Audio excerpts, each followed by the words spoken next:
dangerous and damaging eruption bursts through the ground at Kilauea.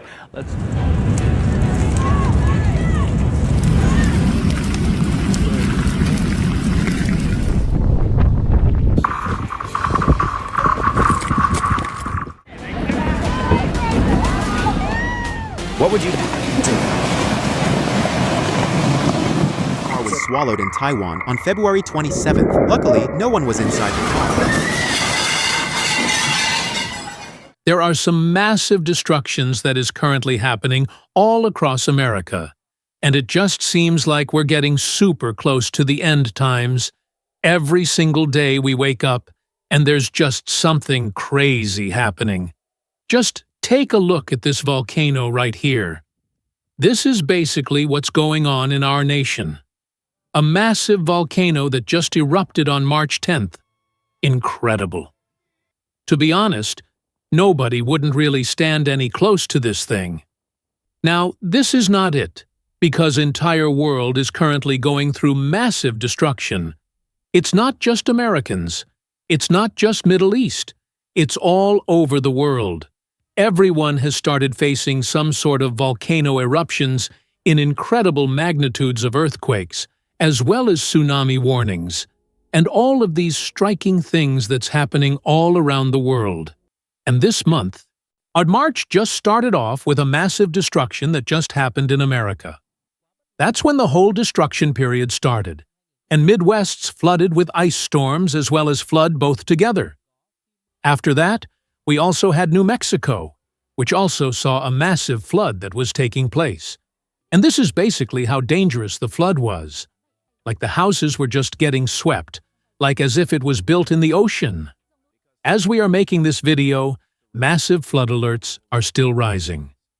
Before we continue, if you find this topic meaningful, if you feel that God brought you to this video, please like and subscribe to the channel so you don't miss the revelations to come.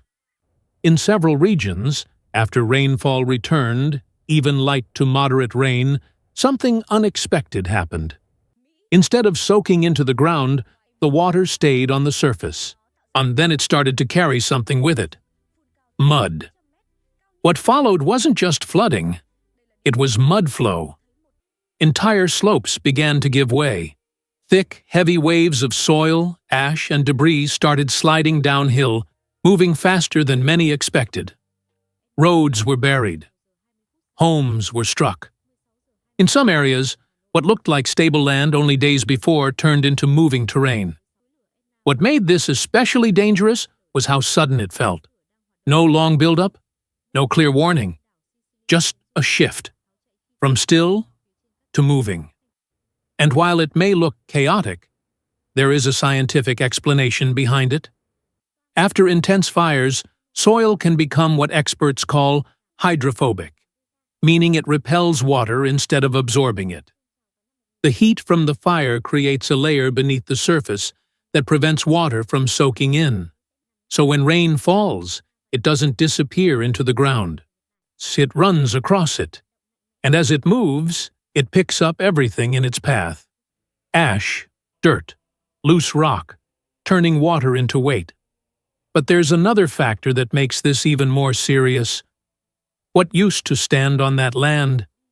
In many hillside areas, natural vegetation has already been reduced over time, replaced by roads, structures, and homes built into the slopes.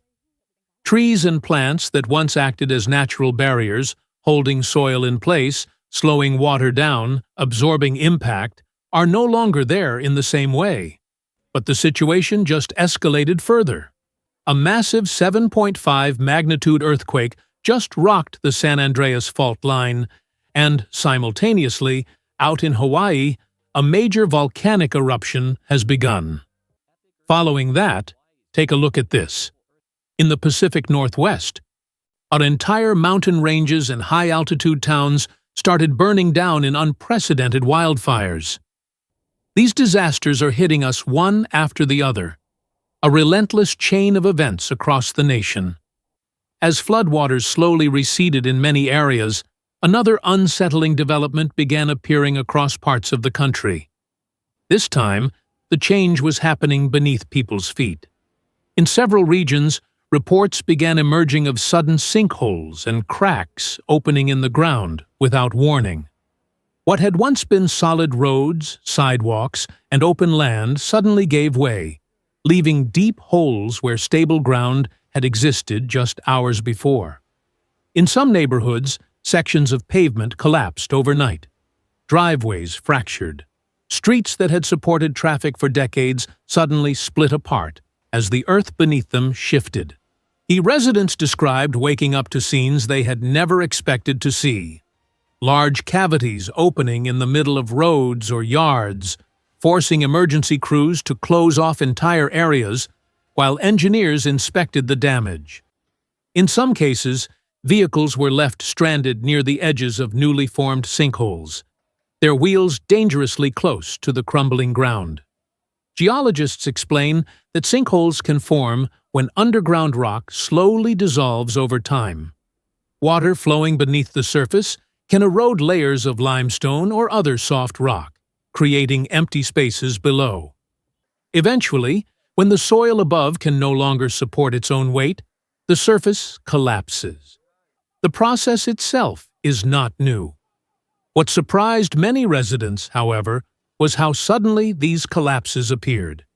In several cases, there had been no clear warning signs, no small cracks, or no visible sinking beforehand. The land simply failed, revealing that the ground below had been weakening silently for years.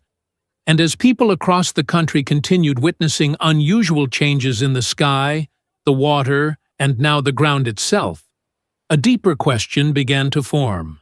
If nature was changing in so many ways at once, what might happen next?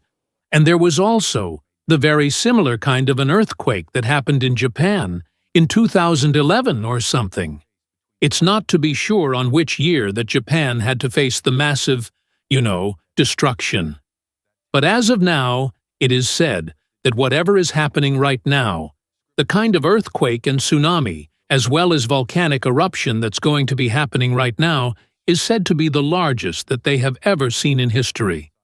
And if that was not enough already, we've actually got a massive volcano that is currently erupting underwater in Hawaii, in United States.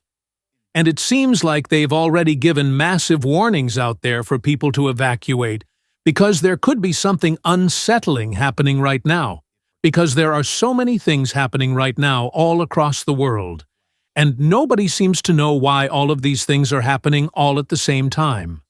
Now, obviously, if you're a Christian, if you know some of the scriptures, you obviously know where all of these things are referring to, and also in Yellowstone, it seems like all the animals started migrating from Yellowstone out of nowhere. And all the officials were really shocked, because first it was the mountain lions, and then it was the elephants, the bears, the bisons, and basically now it seems like all the animals are just migrating out of Yellowstone because something terrifying was about to start in Yellowstone. And right now they've just recorded that there is a massive supervolcano that has just begun. And nobody knows on when exactly it's going to be erupting. But people have already started evacuating Yellowstone because there is a massive destruction that's going to be happening any moment right now. Weather events, things like this. Something big is coming near Yellowstone. All the animals are migrating. Lots of animals migrating to different locations. They know that something is up. A lot of strange things have been happening. Let us know what you think is going on. This was recorded by that has been there for over 6 seasons and has never seen anything like this before. Now, so I don't know if you guys know this, but so is it like just breaking out of the floor itself? Like it's not even like a volcanic eruption site. It's just breaking out of the floor. We never know. Volcano could be erupting anywhere in Yellowstone. Yellowstone is home to a supervolcano. And for the past week or so, flocks and flocks of animals have been leaving Yellowstone Park. Now, we are not spreading any sort of fear here, but nature always gives warning signs, and this is a warning sign. If you live in or around Yellowstone, you would hear nature's warning. Like, have you ever wondered how amazing it is that all these animals, they just naturally know that something is about to happen? They could just simply sense that world is in danger, and they just need to leave. You know? It's God kind of like communicating with these animals. They kind of just have this senses which we humans don't, and it's probably because we ate the cursed apple, due to which we know what's good and wrong, and God doesn't intervene or God doesn't protect us. So, it just feels like these animals and other beings are just one with the nature. So they just communicate with each other in a more spiritual manner. So they kind of just feel on whether or not, if something is good, something is going wrong. But then we humans can't, because we just split ourselves from the nature, from the original creation, which God created us from, because of Adam and Eve. The first sin that happened in the garden, because they ate the apple, due to which we probably got the curse of getting detached from the nature itself. So that is probably why we don't sense it. But then all of these animals, from birds, and every single being on Earth is able to sense, and they've just left Yellowstone right now, and all the animals have just migrated all at the same time. And that's just crazy, how the nature really communicates with each other, and the humans are just left out. And as of now, there is a massive warning that has just been given to Alaska, and this seems to be extremely dangerous because the magnitude that we are getting is like 7.3. And that's just crazy, because the massive avalanche and earthquake that struck the Alaskan wilderness hadn't occurred in over 100 years. The most unsettling part of the story is that the last time the Earth shook this violently here, the region was virtually untouched by modern civilization. From a historical and biblical perspective, it has been more than 2 centuries of silence, only for the mountains to collapse and the ground to fracture suddenly, without a single warning. It just happened. Think about that. After 200 years of stability, the Earth simply decides to break. Following the seismic shift, massive walls of snow and debris were seen thundering down the slopes, while plumes of frozen dust and mist shot miles into the freezing air. Wildlife fled the valleys, and remote villages and mountain passes were completely buried under feet of packed ice and rubble. Keep in mind, the peaks where these slides originated reach heights of approximately 15,000 feet into the atmosphere. The last time a disaster of this scale hit this range, it was before the end of the Civil War. But the most striking part of the story is that several other regions fractured at the exact same time. Look at Europe. The Alps were hit by unprecedented tremors and slides. Look at Southeast Asia. The highlands of Myanmar experienced massive ground shifts as well. So we must ask ourselves, is the Earth giving off some type of signal? Is Mother Nature trying to send us a message? And if so, is it a warning we are ready to hear? Even with all the advanced technology we possess, no one saw this coming. Not a single sensor or satellite picked up the impending collapse. This brings to mind Matthew chapter 24, verse 8, where Jesus said that these events are the beginning of sorrows, tornadoes, floods, earthquakes, and plagues. These are the signs we are told to watch for before the second coming. Take a look at our world right now. Multiple fault lines have slipped and mountain faces have crumbled in just a matter of hours. All together, all at once, with absolutely no warning signs. The air is filled with a thick, icy mist and gray dust, choking the atmosphere. You can see it outside. The sky is heavy with the haze caused by these global shifts. And also, take a look at what just happened in Italy at the same moment. It seems like a massive new video showing Italy's volcano erupting. Sending up clouds of ash erupted in Italy. It's located off the coast of Sicily. Say the intense explosive activity started happening before a larger explosion occurred in the crater. The volcano was also triggered an earthquake and a tsunami. Across different parts, something subtle, yet deeply unsettling, has begun to appear above us. The sky, something humanity has trusted for thousands of years, no longer looks the way it used to. At first, the changes seem small, a shift in color, a strange formation. But the longer people watch, the harder it becomes to ignore. Clouds stretch across the horizon in a deep golden tone, glowing as if lit from within. The shapes are not random. They seem layered, almost stitched together, forming patterns that don't resemble anything familiar. What should feel peaceful instead leaves a quiet tension in the air. People stop, look up, and begin recording. Not because they understand what they're seeing, but because something about it feels different. Elsewhere, the sky darkens without warning. A red glow spreads slowly across the clouds, turning the entire atmosphere into something heavy and unnatural. Buildings reflect the color, and streets fall under a crimson light. For a moment, the world feels paused. Witnesses don't speak much, some stare, others step back. Because when the sky itself changes color, the question is no longer, "What is this?" but "Why is this happening now?" Scientists often point to atmospheric conditions, light refraction, particles in the air, rare weather patterns, and in many cases, those explanations are valid. But even with those answers, a deeper question remains. Why are these unusual changes appearing more frequently? And why do they leave behind such a strong sense that something is shifting beyond what we can measure? Ancient scripture once described moments like this: "There will be signs in the sun, the moon, and the stars."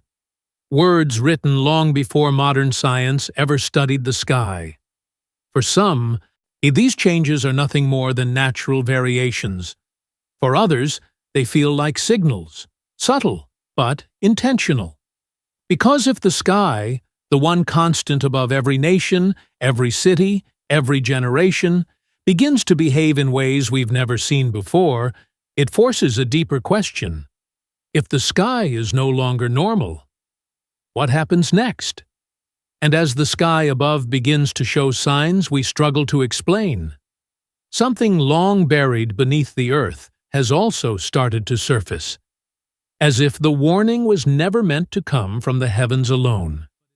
In the dry desert of New Mexico, a routine excavation at the site of an old colonial structure led to something no one expected.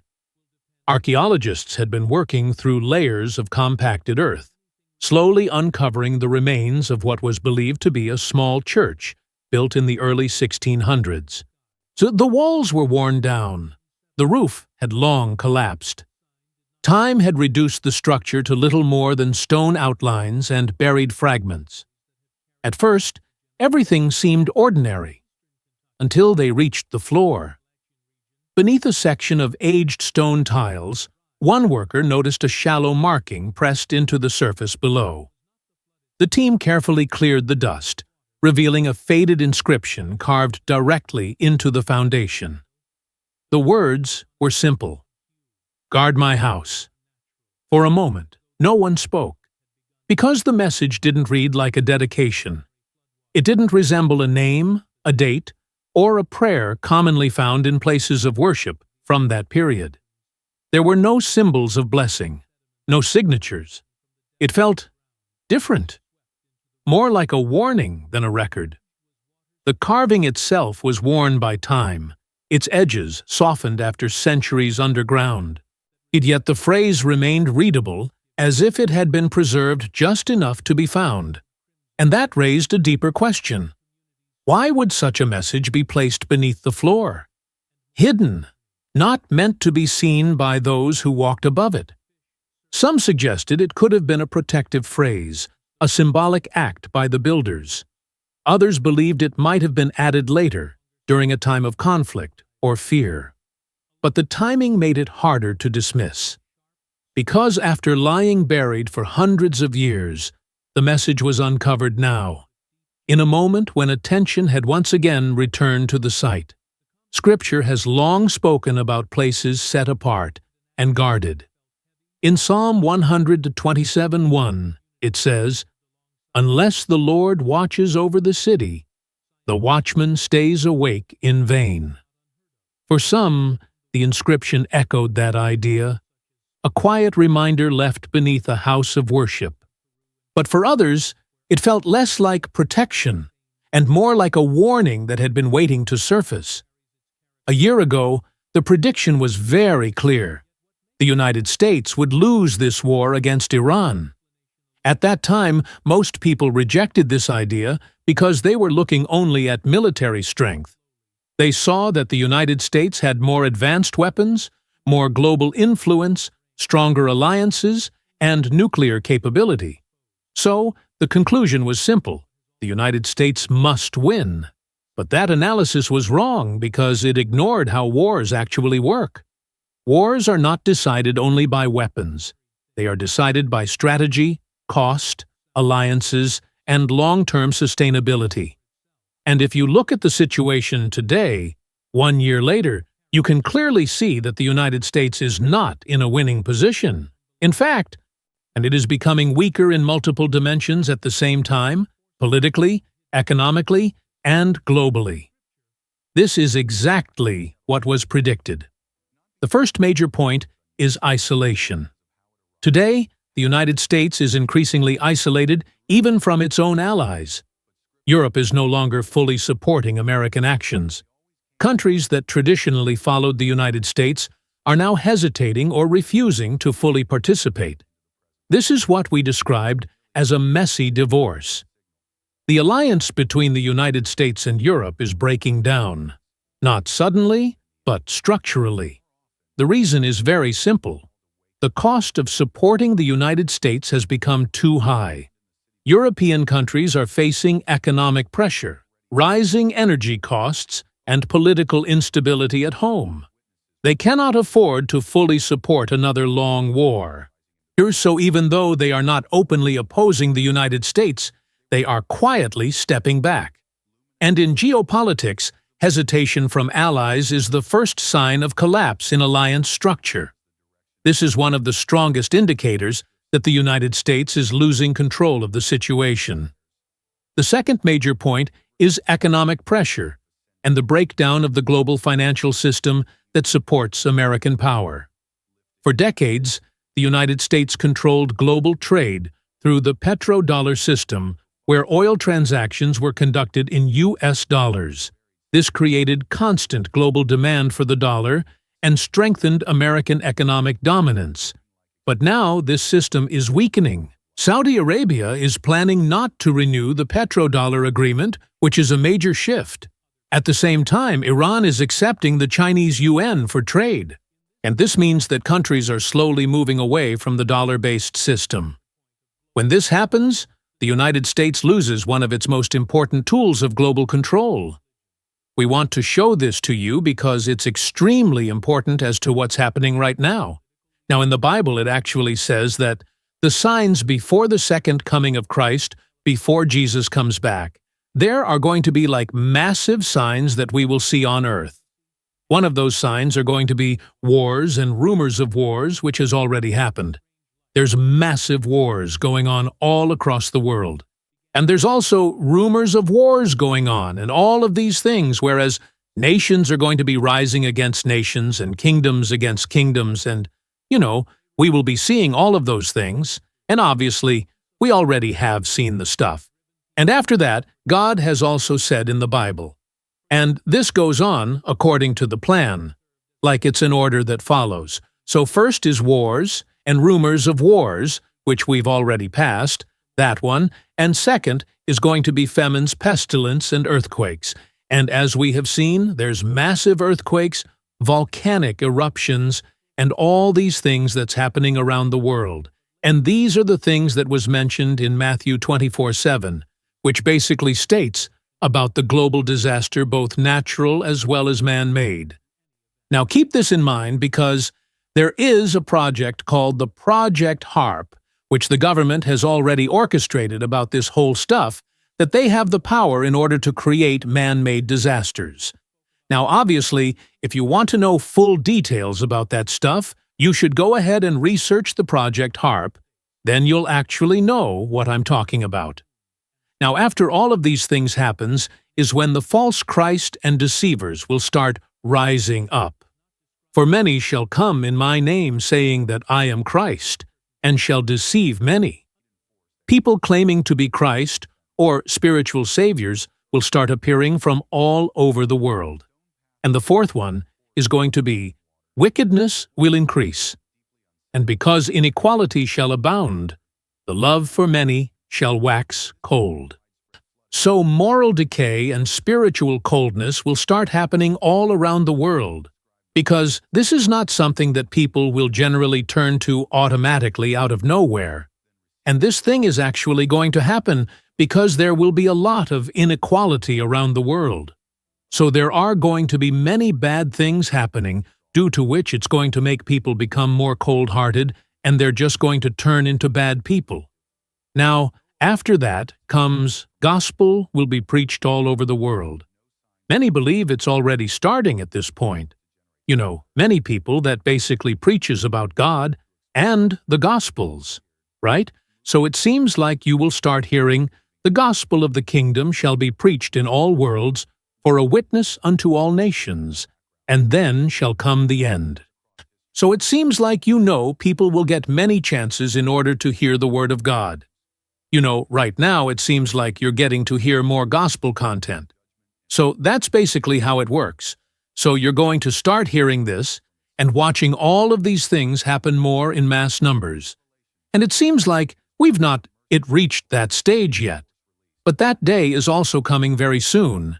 And after that is going to be heavenly signs, where sun, moon, and stars.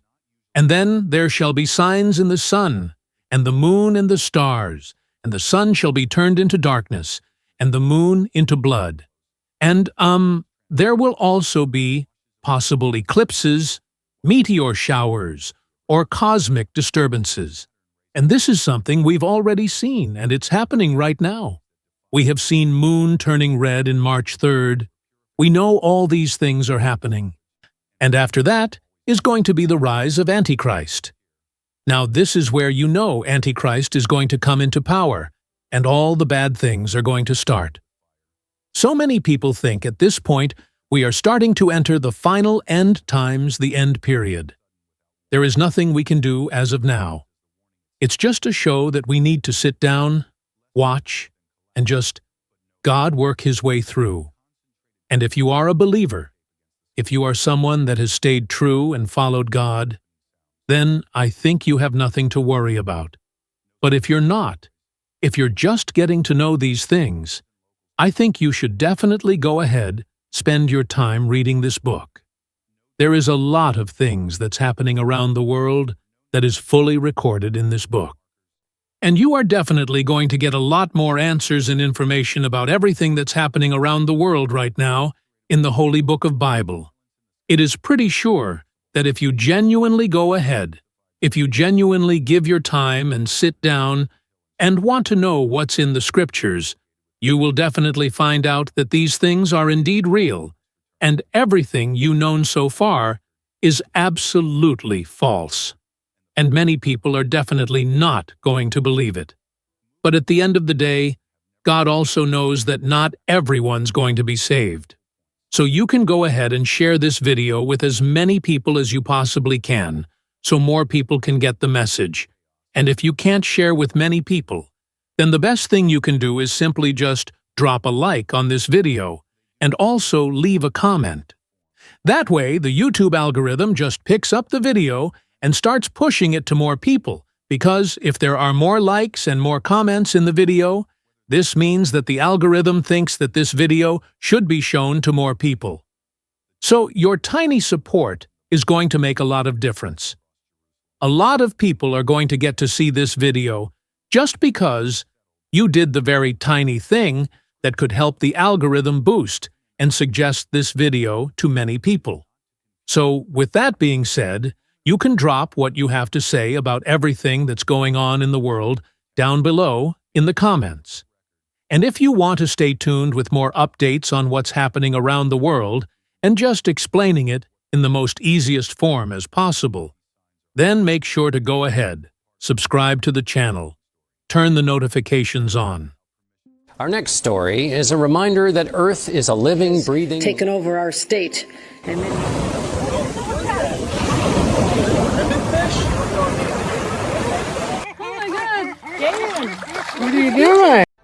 We've all seen clouds that look like things we recognize. But you're not.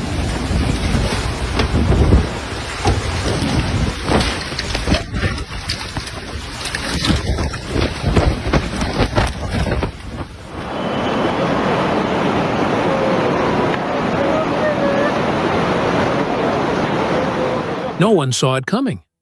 Not like this. In a matter of moments, normal life fractured. Alerts flooded every screen. Sirens cut through the silence. And across the United States, a single question took hold. What just happened? This wasn't something unfolding far away.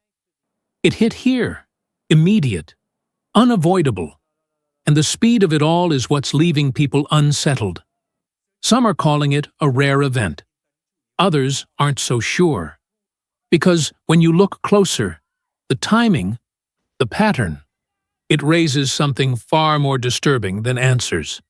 If you want to understand what's really unfolding, stay with me until the end. And if this kind of breakdown matters to you, hit like and subscribe. You don't want to miss what comes next. Early this morning, before most people had even finished their first cup of coffee, the social media began to explode with footage coming out of California. At first, it looked like a glitch. Shaky videos, dust clouds, people shouting. But within minutes, it became clear this was something far more serious. The ground wasn't cracking slowly. It was giving way. Entire sections of road split open without warning. Asphalt stretched, fractured, and then disappeared as if pulled downward. Cars moving just seconds earlier had no time to react. Some tilted forward, others simply dropped out of sight. One resident, still shaken, described what they saw. I stepped outside and felt a slight vibration, and then everything in front of me just collapsed. The street was gone, like it had never been there. Homes built along those roads didn't stand a chance. Foundations shifted, walls cracked, and within moments, the parts of buildings began to sink. Some structures tilted at unnatural angles before being swallowed piece by piece. But what truly unsettled people wasn't just the collapse. It was what happened after. The holes didn't stop. They grew. What began as a sudden break in the surface continued to expand, widening outward, pulling more ground into the void.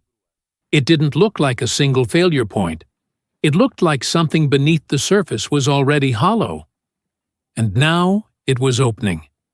And then something else began to spread. Not just the footage, but a sense of unease, because this wasn't happening in just one location. Reports started coming in from multiple areas across California. Different cities, different neighborhoods, all within a similar window of time. That's when a question started forming. Why now? And why all at once? Amid the confusion, some people began referencing a line that felt eerily familiar in this moment. The earth trembled and quaked, and the foundations of the mountains shook. Psalm 18:7. In its original context, this verse describes a moment of overwhelming power, when the very structure of the earth itself is disturbed, not gradually, but violently and all at once. It's not just about movement, it's about instability at the deepest level. As if the foundations holding everything together are no longer secure. And that's exactly what this felt like. Not just surface damage, but something deeper. Because when roads collapse, you can repair them. When buildings fall, you can rebuild. But when the ground itself begins to give way, when the foundation becomes uncertain, that's when everything changes. And right now, in California, that foundation is no longer stable. What people are witnessing doesn't feel isolated anymore. It doesn't feel random. It feels connected. And that's what makes it unsettling. Because if this is just the beginning, then the real question isn't what already happened. It's what's coming next. It wasn't just collapse.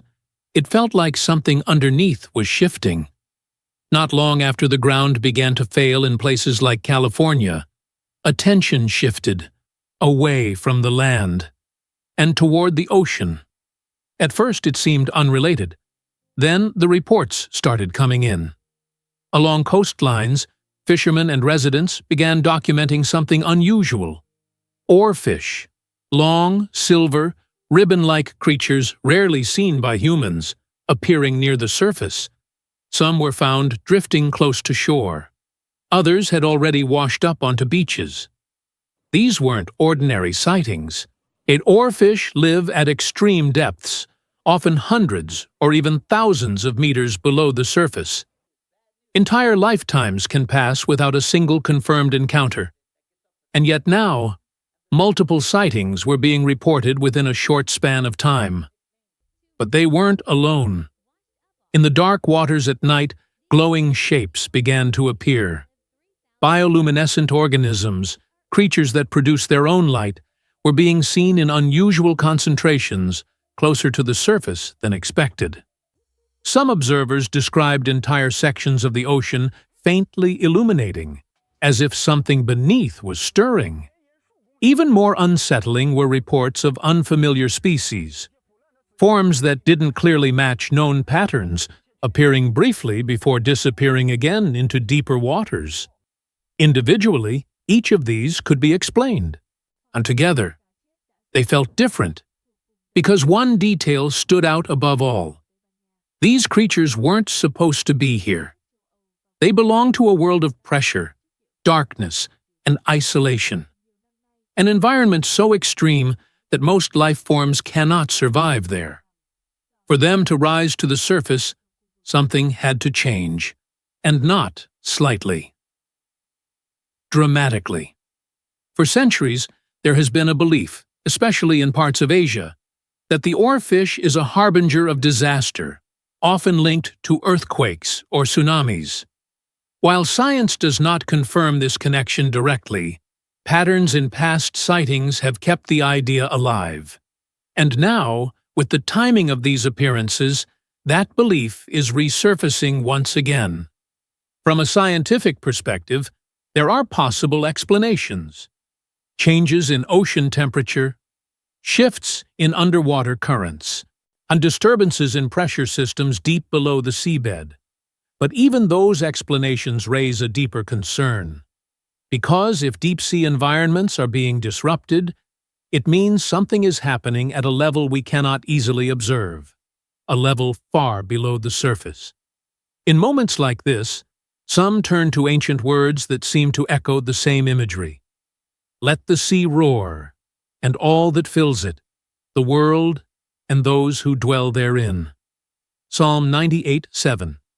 This verse describes the sea not as calm or passive, but as something that reacts, something that responds when the balance of the world is disturbed.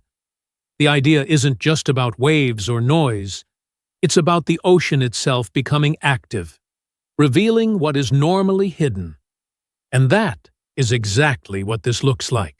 The deep revealing itself. Because when creatures that are meant to remain unseen begin appearing at the surface, it suggests one thing. They didn't choose to come up. They were forced, whether by environmental change, geological disturbance, or something else entirely. Something is happening beneath the ocean that is strong enough to disrupt even the most stable ecosystems on Earth. And if it's powerful enough to reach the depths, then it's powerful enough to reach everything. Tension begins to build around a single thought. Something forced them out. Whatever was happening below was powerful enough to break their natural boundaries. If this made you stop and think, take a second to hit like, it really helps more people see what's unfolding. While the oceans were beginning to reveal what should have remained hidden, so something quieter, almost invisible, was unfolding on land. It didn't come with noise, no cracks, no sirens, no warning, just absence. Beekeepers across multiple regions began reporting something they had never seen at this scale before. Entire hives, once active, structured, alive with movement, were suddenly empty. Not damaged, not destroyed, just abandoned. Frames that should have been covered in thousands of bees were left untouched. Honey remained. The structure of the hive was still intact, but the bees themselves were gone. No bodies, no signs of disease, no indication of a predator. One beekeeper described it simply, "It's like they left in a hurry and never came back." At first, some pointed to known explanations, phenomena like colony collapse disorder. But this didn't behave the same way. The speed was different. The scale was wider. And the timing felt connected to everything else that had been happening. Because bees are not random creatures. They are precise, organized, essential. They pollinate a massive portion of the world's crops. Fruits, vegetables, plants, entire ecosystems depend on their movement. Without bees, reproduction in plant life begins to fail. And when that happens, it doesn't stop at plants. It moves up the chain, into food systems, into animal populations, into human survival. Which means this wasn't just about insects disappearing, it was about stability disappearing. And the most unsettling part? There was no struggle, no evidence of collapse, just silence. A system that should have been full of life. Suddenly empty. In moments like this, some have pointed to an ancient warning that feels strangely aligned with what's being observed. The land mourns. Artie and all who dwell in it waste away. The beasts of the field and the birds of the air and the fish of the sea are taken away. Hosea 4:3. This passage describes not a single event, but a gradual unraveling of life itself, where different parts of the natural world begin to disappear, one after another. It reflects a breakdown in balance, where ecosystems no longer function as they once did. And that is exactly what this feels like. Not an explosion, not a visible disaster, but a quiet removal of something essential. Because when bees vanish without a trace, it raises a question that's harder to answer than any visible destruction. Where did they go? And more importantly, what made them leave? Because whatever it was, it didn't just affect one hive. It spread fast, across regions, across systems. And now, on another layer of the world, just like the ground, just like the ocean, was showing signs of instability. Not through chaos, but through disappearance. Tension builds around a single realization. They didn't die. They disappeared. And when something that critical vanishes without explanation, it's not just a warning. It's a signal that something deeper is already in motion. At first, each event seemed isolated. The ground collapsing in California, strange deep-sea creatures rising to the surface, entire bee colonies vanishing without a trace, different locations, different systems, no obvious connection. But when placed side by side, a pattern begins to form. The land is breaking. The ocean is shifting. Life itself is withdrawing. These are not random layers of the world. They are foundational systems. the ground beneath us, the waters surrounding us, and the ecosystems that sustain us. And now, all of them are showing signs of instability at nearly the same time. This is what makes it unsettling. When one system fails, it can be explained. When two begin to change, it raises concern. But when multiple systems start reacting together, it suggests something deeper, something shared. It begins to look less like coincidence and more like a sequence, as if each event is part of a chain reaction moving from one layer of the world to the next, from below the surface to everything above it. And that leads to a question that's becoming harder to ignore. Is this coincidence or sequence? This didn't feel random anymore. As the pattern continued to unfold, attention shifted to a new location, Texas. At first, there were no sudden collapses, no creatures surfacing, and no visible disappearance.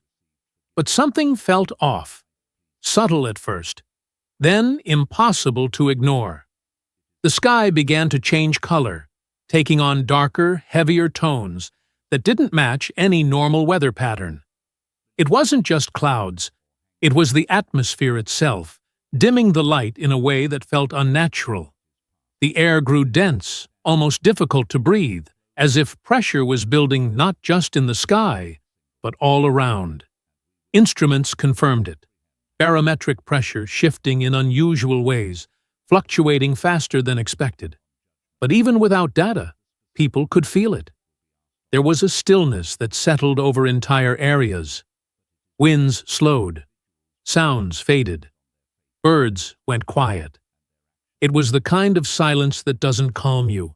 It warns you. Residents began sharing the same uneasy feeling. Something wasn't right. Not yet visible, not yet fully formed, but present. Like a system gathering strength just out of sight. And as that tension continued to rise, one thought became harder to ignore. Something was building. What had been building over Texas finally began to reveal itself. The sky didn't just darken, it closed in. Thick, heavy clouds gathered and layered over each other until daylight was almost completely swallowed. It wasn't the gradual shift of an incoming storm. It felt sudden, dense, overwhelming. The kind of sky that presses down on everything beneath it. Then the lightning began. Not occasional flashes, but constant, violent strikes tearing across the sky. One after another, illuminating the clouds in sharp bursts of white and blue. The intervals between them grew shorter, the intensity stronger, until it felt less like a storm, and more like something sustained. And then came the moment that people couldn't ignore. Multiple recordings captured a rare and unsettling formation. Two lightning bolts striking across each other in the sky, intersecting at sharp angles, forming what looked unmistakably like a cross. It appeared only for a split second, but it was clear enough to be seen, recorded, and shared. Some called it coincidence. Others didn't, because the image carried weight, symbolic, unexpected, and difficult to dismiss once seen. In the midst of this, a verse began circulating again. For as lightning that comes from the east is visible even in the west, so will it be. Matthew 24:27. This verse speaks of lightning not just as a natural event, but as something visible, undeniable, something that captures attention across distance, impossible to ignore or misinterpret.